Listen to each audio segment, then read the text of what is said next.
नमस्कार, आप देख रहे हैं संसद टीवी। दिन भर की तमाम बड़ी और अहम खबरों के साथ आज की खबर में मैं हूं आपके साथ दीक्षा कोहली। आज बात होगी राष्ट्रीय अंतर्राष्ट्रीय खबरों की, खेल और व्यापार समाचार पर भी डालेंगे नजर। लेकिन सबसे पहले शुरुआत हेडलाइंस के साथ। राज्यसभा से संविधान SC/ST आदेश दूसरा संशोधन विधेयक पारित। जनजातीय समुदाय और क्षेत्रों के विकास के लिए प्रतिबद्ध सरकार। नई दिल्ली अंतर्राष्ट्रीय माध्यस्थतम केंद्र संशोधन विधेयक को भी मंजूरी। दूसरे देशों की तुलना में भारतीय अर्थव्यवस्था मजबूत और दबाव झेलने में समर्थ। अनुदान की अनुपूरक मांगों पर चर्चा के जवाब में वित्त मंत्री का लोकसभा में बयान। महंगाई और आवश्यक वस्तुओं की कीमतों पर सरकार की नजर। प्रधानमंत्री का G20 में लोगों की भागीदारी को प्रोत्साहित करने का आह्वान। दिल्ली में बीजेपी संसदीय दल की बैठक में संबोधन। गुजरात की ऐतिहासिक जीत पर प्रधानमंत्री का अभिवादन।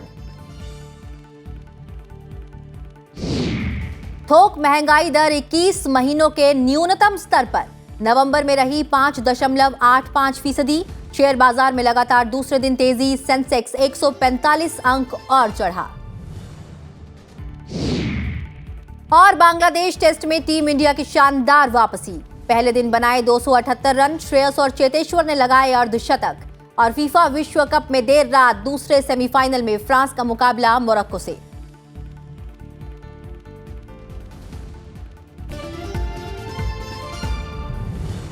और अब खबरें विस्तार से। राज्यसभा ने संविधान अनुसूचित जातियां और अनुसूचित जनजातियां आदेश दूसरा संशोधन विधेयक 2022 को चर्चा के बाद आज ध्वनिमत से पारित कर दिया। विधेयक पर हुई चर्चा का जवाब देते हुए जनजातीय कार्य मंत्री अर्जुन मुंडा ने कहा कि उनकी सरकार जनजातीय समुदाय और उनके क्षेत्रों के विकास के लिए प्रतिबद्ध है। जनजातीय कार्य मंत्री ने कहा कि 1980 में पहली बार केंद्र को एक पत्र मिला था कि उत्तर प्रदेश के एक इलाके में एक विशेष जनजाति के लोग बड़ी संख्या में रहते हैं और इस समुदाय के लोगों को संविधान के तहत न्याय मिले, जिसे पूरा करते हुए उत्तर प्रदेश के गोंड समुदाय को अनुसूचित जाति से निकालकर अनुसूचित जनजाति सूची में डालने के प्रावधान वाले विधेयक को लाया गया है। हम इस समस्या का समाधान माननीय प्रधानमंत्री नरेंद्र भाई मोदी के नेतृत्व में अब करना प्रारंभ कर दिया है और पिछले सत्र में भी कई राज्यों के मामले को हमने इस सदन के सामने लाकर उसका समाधान किया और ये क्रमवार हम ऐसे समस्याओं का समाधान करने के लिए निरंतर प्रयत्न कर रहे हैं। जनजातीय कार्यों के लिए सरकार के बजटीय आवंटन को लेकर विपक्ष के उठाए सवाल के जवाब में मंत्री ने कहा कि 2013-14 में अनुसूचित जनजाति मामलों के लिए बजट 24,594 करोड़ रुपए था, जो 2021-22 में बढ़कर 85,930 करोड़ रुपए हो गया। 2021-22 में तो वो लगभग 85,930 करोड़ रुपए। तो आप इसका अंदाजा लगा सकते हैं कि अप्रोच में और डेवलपमेंट के लिए सरकार कितनी प्रतिबद्ध है। संसद ने आज नई दिल्ली अंतर्राष्ट्रीय माध्यस्थतम केंद्र का नाम बदलकर भारत अंतर्राष्ट्रीय माध्यस्थतम केंद्र करने के लिए एक विधेयक पारित किया। राज्यसभा में आज कांग्रेस, तृणमूल कांग्रेस सहित कई दलों ने माध्यस्थता संबंधी विधेयक का समर्थन किया। कुछ सदस्यों ने प्रस्तावित केंद्र की विश्वसनीयता पर बल दिया। केंद्रीय विधि मंत्री किरेन रिजिजू ने उच्च सदन में चर्चा का जवाब दिया। उन्होंने कहा कि भारत आज एक आर्थिक शक्ति के रूप में उभर रहा है। ऐसे में अंतर्राष्ट्रीय स्तर के मध्यस्थता केंद्र को सशक्त करने की आवश्यकता है। इस विधेयक के माध्यम से मध्यस्थता केंद्र का नाम नई दिल्ली अंतर्राष्ट्रीय माध्यस्थतम केंद्र से बदलकर भारत अंतर्राष्ट्रीय माध्यस्थतम केंद्र किया जाना है। विधेयक पर चर्चा के दौरान कांग्रेस, तृणमूल कांग्रेस और आम आदमी पार्टी सहित सभी दलों ने इस विधेयक का समर्थन किया। साथ ही उन्होंने इस केंद्र को अंतर्राष्ट्रीय स्तर के माध्यस्थतम केंद्र के रूप में विकसित करने के लिए सरकार को उपाय भी सुझाए। बीजेपी ने कहा कि भारत में बड़ी संख्या में पूंजी निवेश हो रहा है। ऐसे में व्यावसायिक विवादों के निपटारे के लिए लोग माध्यस्थतम केंद्र का रुख करते हैं। Already Delhi international arbitration centre है और एक नई दिल्ली के नाम से चलाएगा तो उसमें विरोधाभास होगा या कंफ्यूजन होगा। मैं मानता हूं कि इस पहल के बाद हम कई ऐसा चेंजेस आगे देखने वाले हैं जिससे हमारे उभरता हुआ आर्थिक शक्ति के साथ साथ हम एक मैग्नेट की तरह दुनिया का बिजनेस कम्युनिटी को हम इंडिया में अट्रैक्ट कर सकते हैं। वित्त मंत्री निर्मला सीतारमण ने कहा है कि वर्तमान वैश्विक परिदृश्य में भारतीय अर्थव्यवस्था दुनिया की विभिन्न उभरती अर्थव्यवस्थाओं की तुलना में मजबूत और दबाव झेलने में समर्थ है। सरकार राजकोषीय घाटे, महंगाई और भारतीय मुद्रा की स्थिरता को लेकर प्रतिबद्धता से काम कर रही है। लोकसभा ने 2022-23 के लिए अनुदान की अनुपूरक मांगों के पहले बैच और 2019-20 के लिए अनुदान की अतिरिक्त मांगों और इससे संबंधित विनियोग विधेयकों को मंजूरी दी है। अनुदान की अनुपूरक मांग के तहत 3.25 लाख करोड़ रुपए अतिरिक्त व्यय के लिए संसद की मंजूरी मांगी गई थी। चर्चा का जवाब देते हुए महंगाई पर विपक्षी दलों के सवालों पर निर्मला सीतारमण ने कहा कि पिछले समय में महंगाई में लगातार कमी आई है। सरकार इसे और कम करेगी और आवश्यक वस्तुओं की कीमतों पर उसकी लगातार नजर है।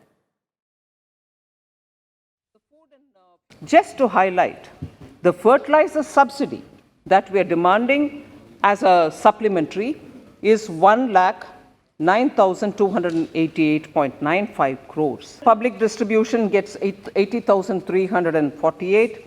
This also is going towards the Garib Kalyan Anna Yojana and also for the decentralized procurement of food grains under the NFSA. वहीं विश्व बैंक की ताजा रिपोर्ट का हवाला देते हुए वित्त मंत्री ने कहा कि भारत की वृद्धि को अन्य उभरती अर्थव्यवस्थाओं की तुलना में तेज गति से बढ़ रही है।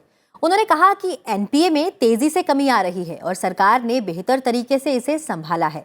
रुपए की कीमत में गिरावट। उन्होंने कहा कि भारतीय मुद्रा दुनिया के अन्य महत्वपूर्ण देशों की मुद्रा की तुलना में मजबूत हुई है। It is a matter of fact. Every report has told you that Indian rupee against every other currency has only strengthened. Against the dollar, we have performed much better than many other emerging market economies. I will detail out the information. प्रधानमंत्री नरेंद्र मोदी ने सांसदों का आह्वान किया कि सभी को G20 से जुड़े कार्यक्रमों में भागीदारी करनी चाहिए, क्योंकि ये कार्यक्रम देश का है, सरकार का नहीं। दिल्ली में बीजेपी संसदीय दल की बैठक को संबोधित करते हुए उन्होंने कहा कि वे G20 से जुड़ी गतिविधियों में लोगों की भागीदारी बढ़ाने के बारे में अपने विचार साझा करें। प्रधानमंत्री ने कहा कि जहां कहीं भी G20 की गतिविधियां आयोजित की जा रही हैं, वहां स्वच्छता अभियान जैसी पहल के जरिए जनता की भागीदारी सुनिश्चित की जानी चाहिए। इस अवसर पर गुजरात विधानसभा चुनाव में बीजेपी की जीत के लिए प्रधानमंत्री का अभिनंदन किया गया।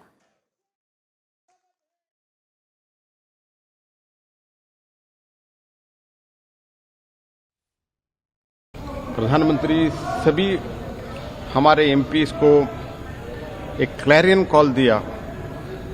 G20 सरकार का कार्यक्रम नहीं है, G20 बीजेपी का कार्यक्रम नहीं है, G20 प्रधानमंत्री जी का कार्यक्रम नहीं है, G20 भारत का कार्यक्रम है और ये भारत का लोगों का कार्यक्रम बनना चाहिए। सब लोग इन्वॉल्व होना चाहिए। उदाहरण स्वरूप में उन्होंने कहा, जिस शहर में G20 का कार्यक्रम होता है उस शहर में हम और ज्यादा इंतजाम करके लोगों को इन्वॉल्व करके स्वच्छता कार्यक्रम करना चाहिए। प्रधानमंत्री नरेंद्र मोदी ने अहमदाबाद में प्रमुख स्वामी महाराज शताब्दी महोत्सव के उद्घाटन समारोह में भाग लिया। गुजरात के राज्यपाल आचार्य देवव्रत और मुख्यमंत्री भूपेंद्र पटेल भी कार्यक्रम में मौजूद रहे। इस मौके पर प्रधानमंत्री ने कहा कि यह आयोजन देश और दुनिया को आकर्षित करेगा और आने वाली पीढ़ियों को प्रभावित और प्रेरित भी करेगा। 15 जनवरी तक दुनिया भर से लाखों लोग मेरे पिता तुल्य स्वामी जी के प्रति श्रद्धा व्यक्त करने के लिए यहाँ पधारने वाले हैं। उन्होंने कहा, यूएन में भी प्रमुख स्वामी महाराज शताब्दी समारोह मनाया गया। प्रधानमंत्री ने कहा कि यह भव्य आयोजन आने वाली पीढ़ियों को प्रेरित करेगा।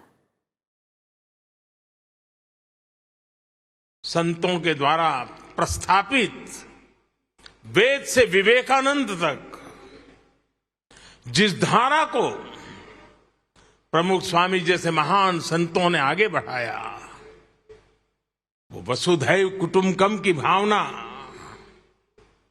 आज शताब्दी समारोह में उसके भी दर्शन हो रहे हैं। ये जो नगर बनाया गया है, यहां हमारे हजारों वर्ष की हमारी महान संत परंपरा, समृद्ध संत परंपरा, उसके दर्शन एक साथ हो रहे हैं। हमारी संत परंपरा किसी मत, पंथ, आचार, विचार सिर्फ उसको फैलाने तक सीमित नहीं रही है। राष्ट्रपति द्रौपदी मुर्मू ने कहा है कि ऊर्जा संरक्षण जलवायु परिवर्तन की चुनौतियों और वैश्विक तापमान में वृद्धि जैसी समस्याओं से निपटने में अहम भूमिका निभाएगा। दिल्ली में राष्ट्रीय ऊर्जा संरक्षण दिवस समारोह को संबोधित करते हुए राष्ट्रपति ने कहा कि भारत का प्रति व्यक्ति कार्बन उत्सर्जन विश्व के औसत उत्सर्जन से बहुत कम है, जो पर्यावरण संरक्षण में भारत की दृढ़ प्रतिबद्धता को दर्शाता है। राष्ट्रपति ने प्रकृति और विकास के बीच संतुलन बनाए रखने का आह्वान भी किया।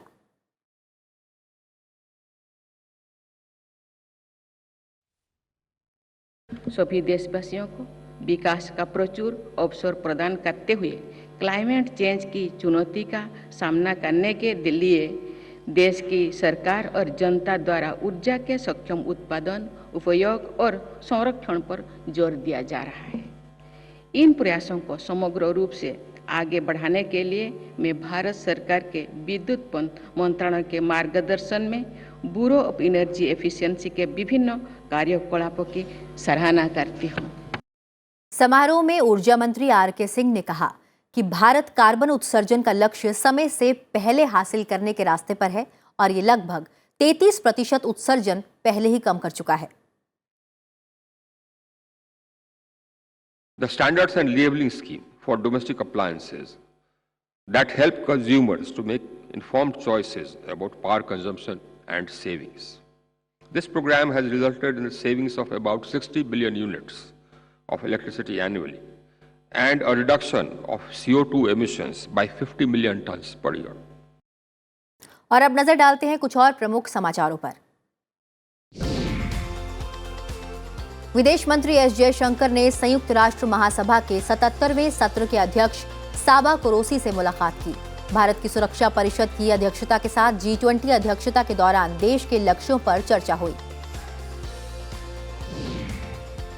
रीसेट और वेदाज के इस्तेमाल से कृषि निर्णय समर्थन प्रणाली विकसित करने को लेकर समझौता ज्ञापन पर आज हस्ताक्षर किए गए।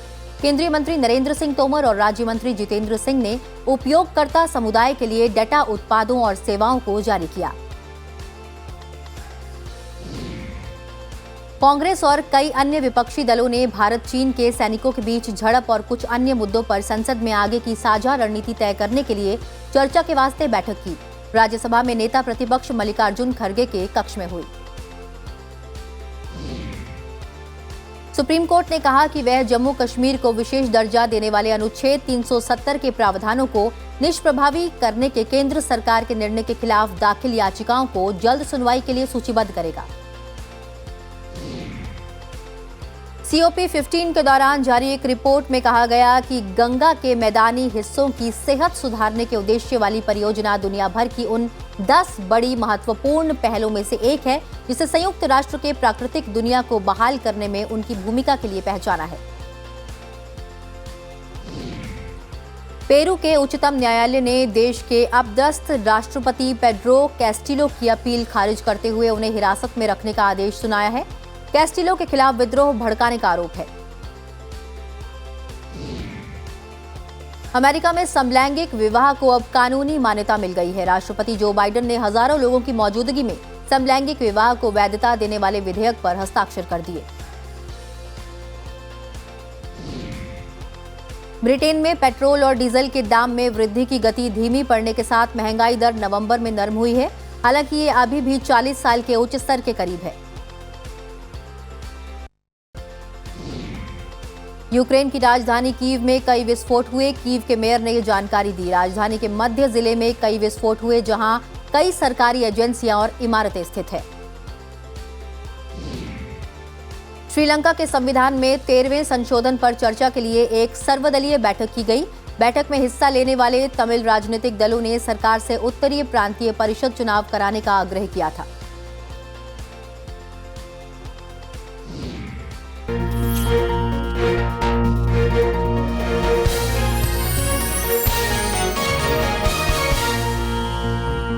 ब्रेक के बाद स्वागत है आप सभी का। आप देख रहे हैं आज की खबर। बढ़ते हैं आगे और अब नजर डालते हैं राज्यों से जुड़ी हुई खबरों पर।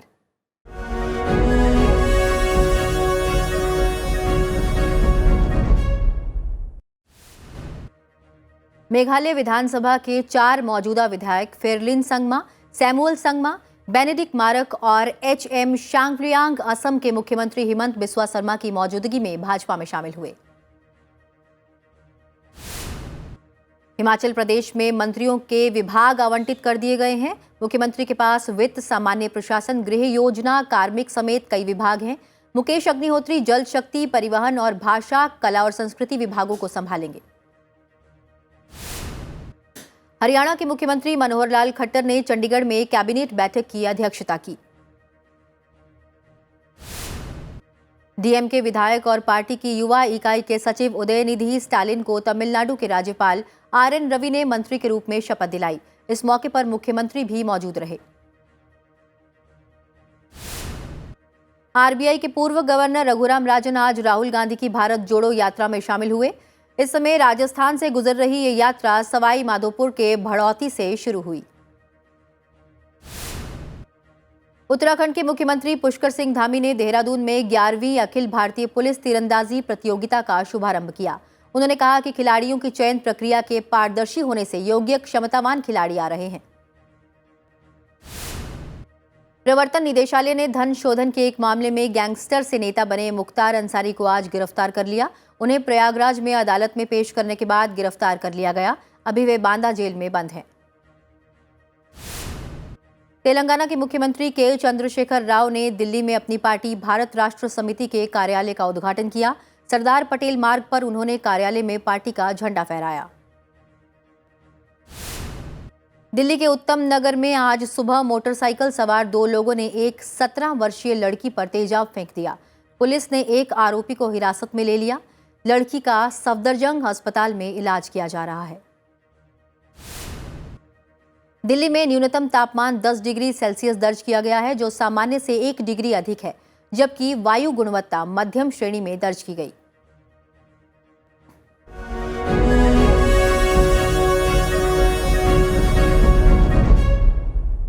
ईंधन और खाद्य वस्तुओं की कीमतों में नरमी आने से थोक महंगाई नवंबर में घटकर 21 महीने के निचले स्तर 5.85% पर आ गई है। नवंबर 2021 में WPI 14.87% थी। थोक मूल्य सूचकांक पर आधारित मुद्रास्फीति 19 महीने तक दहाई अंकों में रहने के बाद अक्टूबर में घटकर 8.39% हो गई थी। नवंबर 2022 में मुद्रास्फीति की दर में कमी आने की मुख्य वजह खाद्य पदार्थों, मूल्य धातुओं, कपड़ा, रसायन और रासायनिक उत्पाद, कागज और इससे बने उत्पादों के दामों में गिरावट आना है। नवंबर 2022 से पहले मुद्रास्फीति का निचला स्तर फरवरी 2021 में रहा था, जब WPI मुद्रास्फीति 4.83% पर थी। नवंबर में खाद्य वस्तुओं की मुद्रास्फीति 1.07% रही, जो इससे पिछले महीने 8.33% थी। ईंधन और बिजली में महंगाई दर नवंबर में 17.35% रही। विनिर्मित उत्पादों की मुद्रास्फीति 3.59% पर थी। और अब खबरें अंतर्राष्ट्रीय जगत से।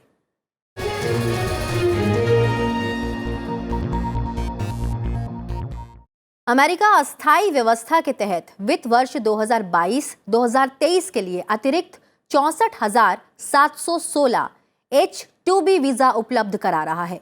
वीजा की ये श्रेणी अकुशल विदेशी कामगारों के लिए होती है। अमेरिका के इस कदम के पीछे उद्देश्य यह सुनिश्चित करना है कि यहाँ की कंपनियां अपने व्यस्त सत्र के दौरान अपनी श्रम की जरूरतों के लिए योजना बना सके। H-2B वीजा के जरिए नियोक्ता गैर कृषि या अन्य सेवाओं के लिए विदेशी कामगारों से सीमित अवधि के लिए अस्थायी तौर पर काम ले सकते हैं।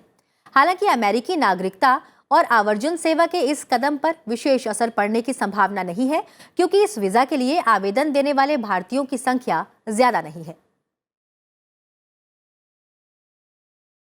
चेतेश्वर पुजारा और श्रेयस अय्यर की अर्धशतकीय पारियों और 5वें विकेट के लिए 149 रन की साझेदारी से भारत ने बांग्लादेश के खिलाफ पहले टेस्ट मैच के शुरुआती दिन 6 विकेट पर 278 रन बना लिए।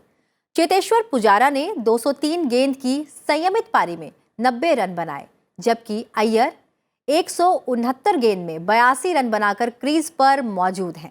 भारतीय टीम दिन के शुरुआती सत्र में 48 रन पर 3 विकेट गंवाकर मुश्किल में थी, लेकिन इसके बाद ऋषभ पंत ने 45 गेंद में 46 रन की आक्रामक बल्लेबाजी करने के साथ चौथे विकेट के लिए चेतेश्वर पुजारा के साथ 64 रन की साझेदारी कर टीम की वापसी कराई। हालांकि अक्षर पटेल आज की आखिरी गेंद पर 13 रन पर पगबाधा हो गए। इससे पहले लोकेश राहुल 22 रन, शुभमन गिल 20 रन और विराट कोहली 1 रन पर पवेलियन लौट गए। बांग्लादेश के लिए तेजुल इस्लाम ने 3 जबकि मेहदी हसन ने 2 विकेट लिए। कतर में फुटबॉल विश्व कप में आज देर रात दूसरे सेमीफाइनल में मौजूदा चैंपियन फ्रांस का मुकाबला मोरक्को से होगा। वहीं 2 बार की चैंपियन अर्जेंटीना फाइनल में पहुंच गई है। सेमीफाइनल में अर्जेंटीना ने क्रोएशिया को 3-0 से हराया। विश्व कप जीतने का सपना संजोए लियोनेल मेसी ने अपने आखिरी टूर्नामेंट में सर्वश्रेष्ठ प्रदर्शन किया। पहले मैच में सऊदी अरब से हार के बाद अर्जेंटीना ने जबरदस्त वापसी की। मेसी का ये दूसरा और आखिरी विश्व कप फाइनल होगा। इससे पहले 2014 में अर्जेंटीना को जर्मनी ने हरा दिया था।